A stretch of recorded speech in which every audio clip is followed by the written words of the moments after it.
Comenzando con el punto 1, ¿qué es la programación visual y por qué aplica en Dynamo? Vamos a comenzar con el concepto básico de cuántos tipos de programación existen actualmente. Como podemos darnos cuenta, existen dos tipos principales de formas de programar.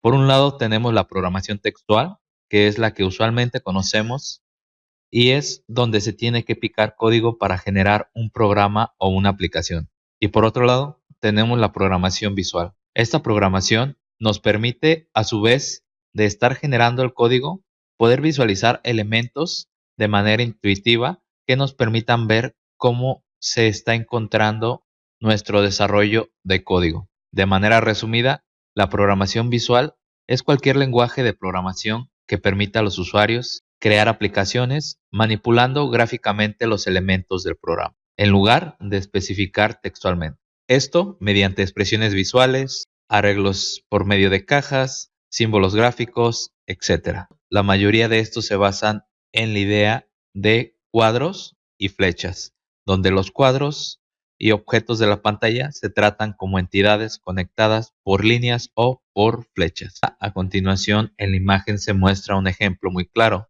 Ahora bien, ¿por qué deberíamos de usar la programación visual dentro del trabajo diario? Una de las primeras herramientas más conocidas y amigables para una persona es cuando nosotros llegamos a utilizar y a jugar con los rompecabezas cuando éramos niños. Esto lo hacíamos como forma de entretenimiento o hobby. El enfoque de la programación visual es prácticamente el mismo. Su función principal no es pensar en qué es lo que sucede dentro de esas cajas, sino solamente necesitamos saber qué información se necesita recibir y hacer la programación con una ruta definida. Por un lado tenemos en la imagen derecha la figura de la programación visual creada por la MIT para niños de 4 a 10 años, en donde podemos utilizarla para crear juegos. Vámonos a su página de Scratch para poder ver algunos ejemplos que se han desarrollado.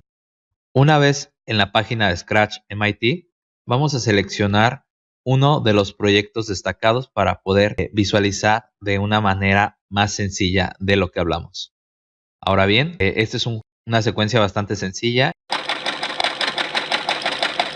que sirve mediante un switch de encendido y apagado. Si nos vamos a la opción de ver adentro, podemos darnos cuenta que es justamente lo que había comentado. Forma parte de un pequeño rompecabezas. Cada rompecabezas está dando una instrucción para poder correr el código y que éste pueda ejecutarse de manera correcta. Este es un ejemplo en la que niños de 4 o 10 años pueden comenzar a programar. La programación visual dentro del área de arquitectura, ingeniería y construcción tiene múltiples ejemplos que podemos utilizar para generar tanto código que nos permite hacer geometría compleja como edición, manipulación de información, de fotografías, videos, etc. Podemos ver que tenemos bastantes ejemplos. Uno de ellos es Dynamo, Grasshopper, Blender, General Companies, Twinmotion e inclusive los servicios de Azure para Machine Learning cuentan con la programación visual para generar el código.